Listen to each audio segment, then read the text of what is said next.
I remember the morning sunlight spilling across the kitchen tiles when my eyes landed on the folded paper left on the counter. It was written on the back of an old utility bill, his handwriting rushed and uneven. The words were sharp enough to slice through me. "I'm done with you and this boring life. I'm taking everything. The house is sold, by the way. Enjoy what's left." For a moment my breath caught, as if the air itself had been ripped from my chest. The tremor of anger pulsed through me, colliding with a deep wave of hurt. But underneath all of that was something unexpected. Calm. I had been married to Aaron for 12 years. 12 long years of believing that loyalty and shared dreams meant something.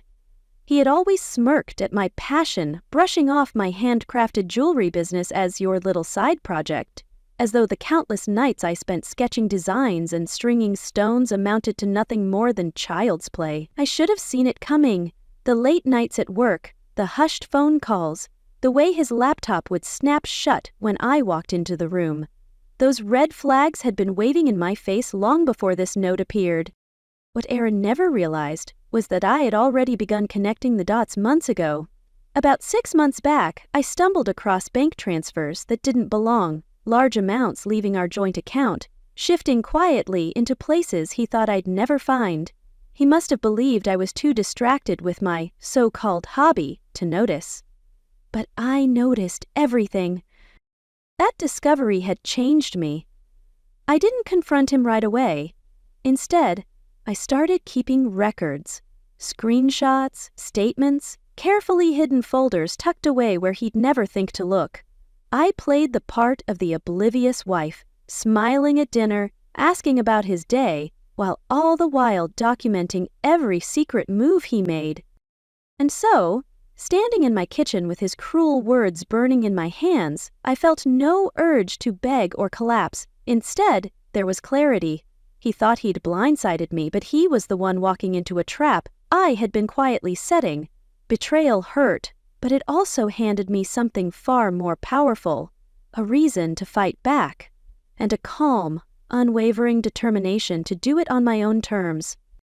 Looking back now, I can see how the signs had been there all along, small but poisonous threads woven into the fabric of our marriage. Aaron had a way of disguising disrespect as affection, twisting it into something that left me questioning my own sanity. I remember one birthday in particular. He presented me with a delicate bracelet, silver and shining in its box. At first I felt overwhelmed with gratitude, but something in the weight and sheen felt wrong. Later, when I had it appraised, I learned it wasn't silver at all but cheap plated metal. When I confronted him gently, hoping for honesty, he laughed in my face and told me I was imagining things. "You're always so dramatic, Evelyn," he said, calling me by my middle name the way he did when he wanted to put me in my place. That night I cried silently into my pillow, ashamed for doubting myself, ashamed for caring so much about the truth. It wasn't just the bracelet. Whenever my small business reached a milestone, whether it was a sudden surge of online sales or a magazine feature about local artisans, Aaron would dismiss it as coincidence. "Don't get too excited," he'd say, smirking as though he held the keys to reality. To him, nothing I achieved was ever enough. I was always playing pretend, the girl with beads and wires, while he handled what he considered real business. Slowly, his words seeped into me, and I began to believe them. Nights found me curled up in the dark, muffling my sobs so he wouldn't hear, so he wouldn't find another reason to mock me. But fate has a way of planting allies where you least expect them. My sister Janet worked at a bank, and she had been quietly keeping an eye on Aaron's accounts. One afternoon she called me, her voice low and careful, telling me she'd seen unusual withdrawals, large sums moved at odd intervals, money trickling out like sand through my fingers. Her warning cut through the fog of self-doubt I'd been living in. Suddenly, the late nights, the secrecy, the dismissive tone, all sharpened into focus. That call from Janet was my breaking point, but not in the way Aaron might have hoped. It didn't shatter me, it steeled me. For the first time in years, I stopped asking myself if I was being paranoid or overreacting. I realized the truth was standing right in front of me, plain and undeniable. The bracelet had been fake, the praise non-existent, the marriage hollow. And so, instead of surrendering to despair, I began planning quietly, carefully. I shifted from tears to strategy. Aaron thought he was manipulating me into silence, but I was already charting my way out, step by step, with a calmness he would never see coming. By the time Aaron's betrayals were too obvious to ignore, I had already begun setting the board for my own quiet game. I opened a separate bank account in my name, slipping in deposits from my jewelry sales and keeping them far from his wandering eyes. Every statement he thought he controlled, I made a copy. Every transaction he tried to hide, I logged in detail. Piece by piece, I was collecting a map of his deceit, a trail he never imagined I could follow. One of my boldest moves came when I refinanced the house, shifting the paperwork into my own name. He never noticed, too absorbed in his late-night escapades and secret transfers to question why I spent afternoons buried in business calls. To him, I was still the harmless wife tinkering with beads and stones. To me, I was finally learning what power tasted like. I'll never forget lunch with Sarah, my closest friend, and a sharp divorce attorney. We sat by the window of a small cafe, the hum of traffic outside shielding our hushed conversation. I told her about the note, the fake gifts, the bank transfers, every detail I'd been collecting. She listened without interruption, her eyes calm but calculating. When I finished, she leaned forward and whispered words that have echoed in my mind ever since.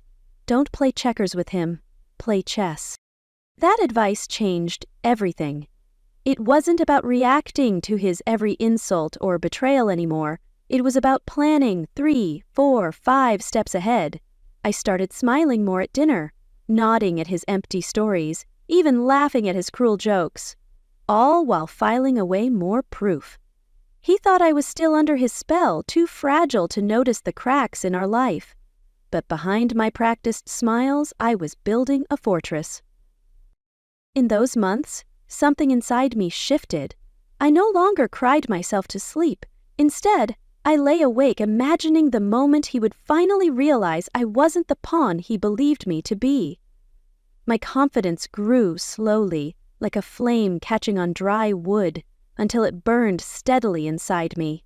He had underestimated me for so long, and that mistake was going to be his downfall. I was no longer just surviving Aaron's manipulation. I was preparing to end it on my own terms. The message landed in my inbox on an ordinary Tuesday morning, tucked between customer orders and a shipment notice for gemstones. The subject line made my pulse quicken. Urgent.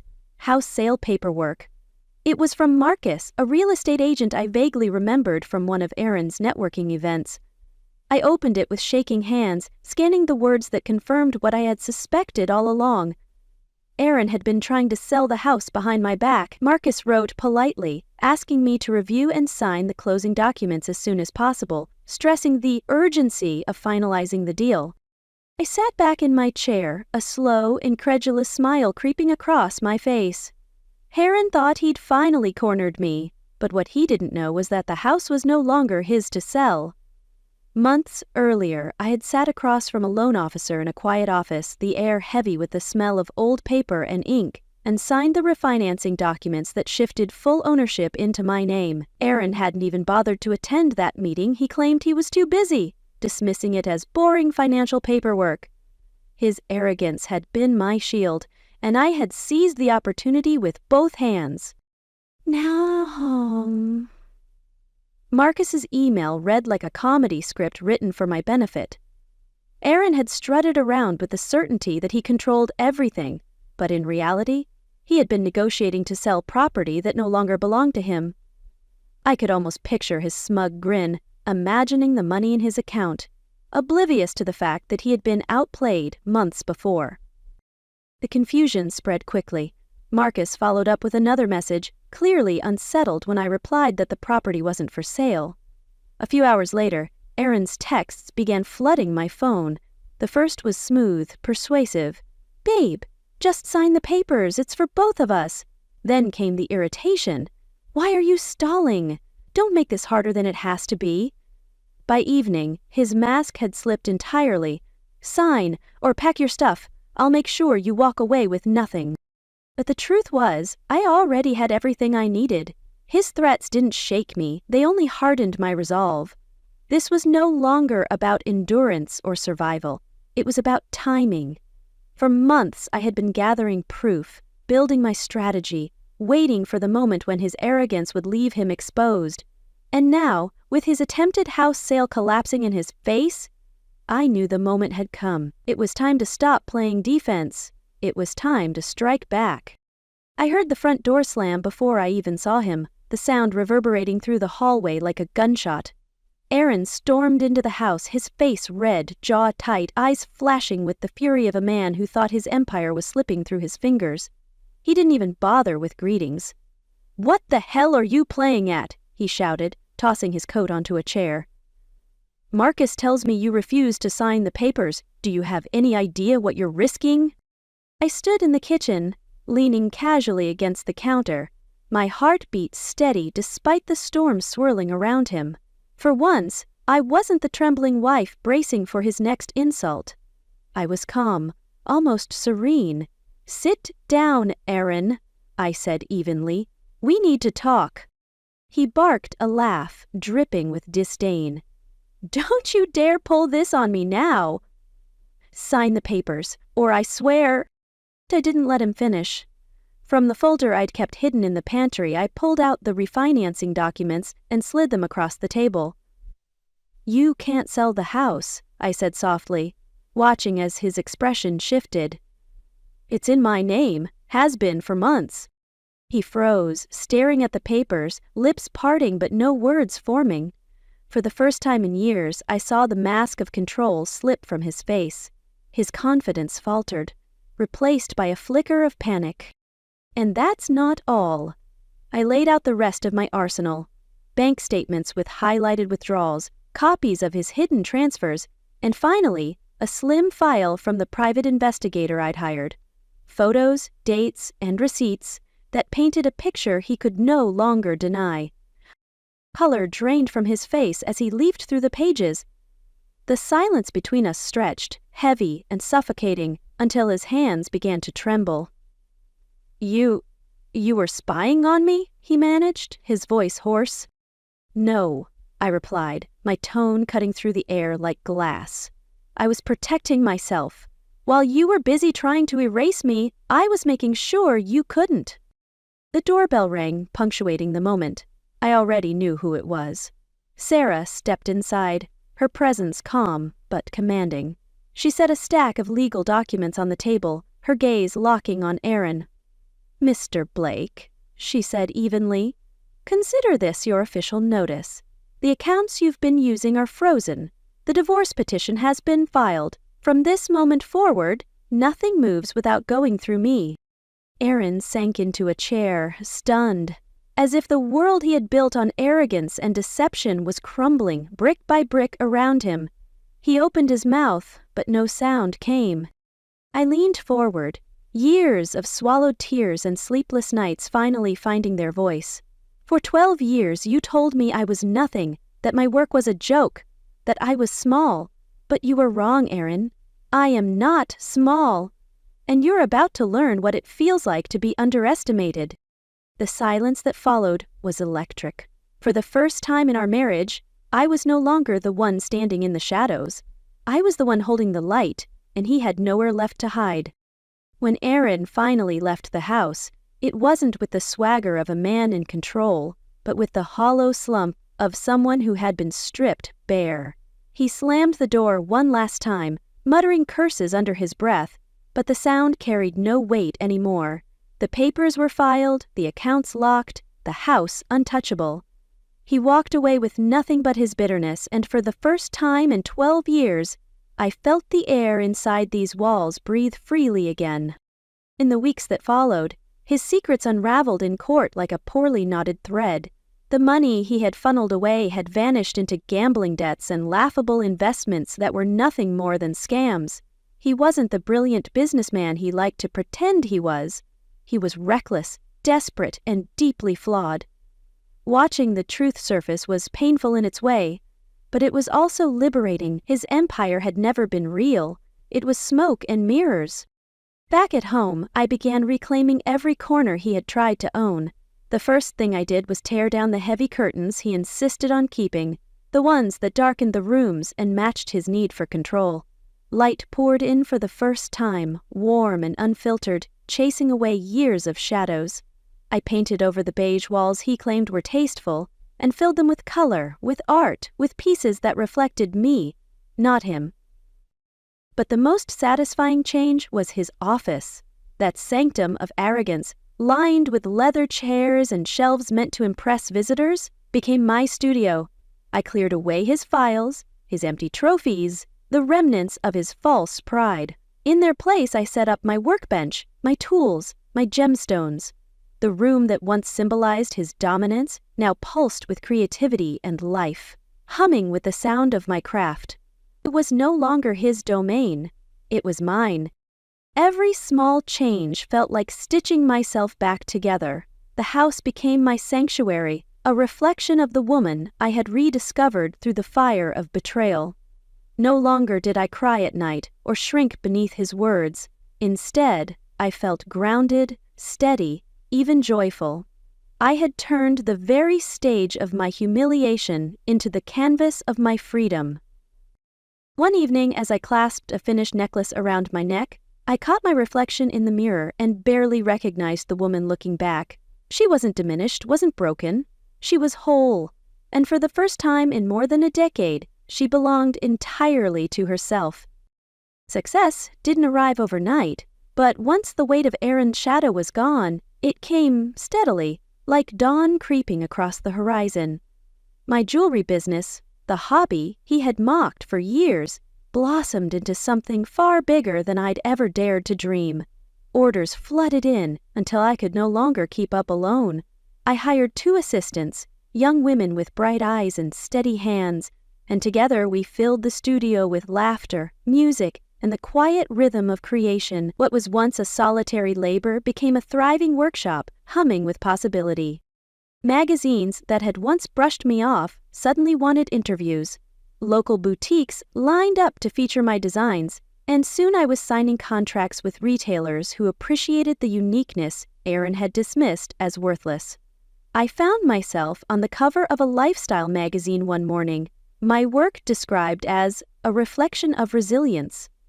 I smiled at the headline, thinking how right they were. Every piece I crafted carried my story within it, the story of survival, of betrayal turned into beauty. But it wasn't just about me anymore. I began hosting workshops for women who wanted to learn the craft, women who carried their own scars of dismissal and doubt. In the circle of shared creativity, I watched them transform the way I had. Beads and wire becoming more than ornaments, becoming symbols of power reclaimed. What had once been my shield became a community, a place where women could rediscover their strength through art.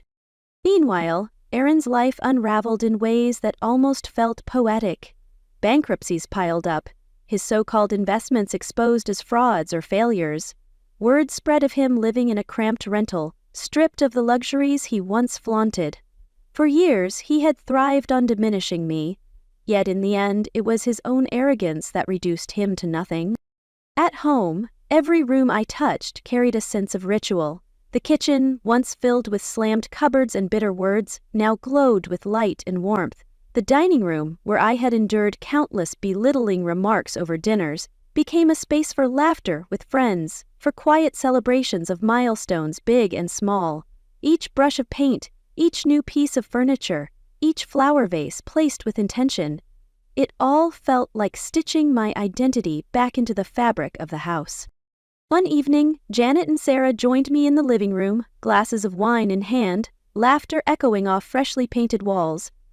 "You've rebuilt everything," Sarah said softly, pride shining in her eyes. I looked around, at the home, at my friends, at the life I had reclaimed, and realized she was right. I hadn't just survived, I had risen, stronger than ever, and this house was no longer a battleground. It was my sanctuary, my proof, my triumph. The night of the gala felt like the true turning point of my new life. I walked into the hall, draped in soft light, my jewelry catching the shimmer of the chandeliers above. Each piece I wore had been designed by my own hands, and when people stopped to admire it, their compliments didn't just land on the metal and stones, they landed on me, on my journey, on the resilience that had carried me here. I no longer shrank in a crowd, no longer worried about being dismissed. I radiated confidence, not because I was trying, but because it had become who I was. It was there, among artists and patrons, that I met James. He was an artisan woodworker, tall and thoughtful, with hands that looked like they belonged to a craftsman and a smile that carried no trace of arrogance. We spoke about design, about the patience required to shape raw material into beauty, about the satisfaction of seeing something grow from nothing. He didn't interrupt, didn't belittle, didn't overshadow. He simply listened, his eyes steady and kind. It wasn't romance, not yet. It was something simpler and more hopeful. Proof that healthy connections could exist, that respect and sincerity could build a foundation where manipulation once stood. Later that night, back in the sanctuary of my home, I slipped off the necklace and earrings, setting them gently on my workbench. My fingers brushed against a ring I had finished days earlier, one I had kept for myself. Inside its band, engraved in tiny, careful letters, were 3 words: "Trust your strength." I slid it onto my finger and stared at it under the soft glow of the lamp. It wasn't just jewelry. It was a reminder, a promise to myself never to forget the woman I had fought to become. Aaron's cruel note, the one that once felt like the end of everything, had become the spark of my liberation. His attempt to erase me had only carved out the space I needed to truly find myself. He had walked away in disgrace, but I had stayed, rebuilt, and risen. And now, with each breath, each design, each step into the future, I was living unapologetically free, empowered, unbroken, and thriving.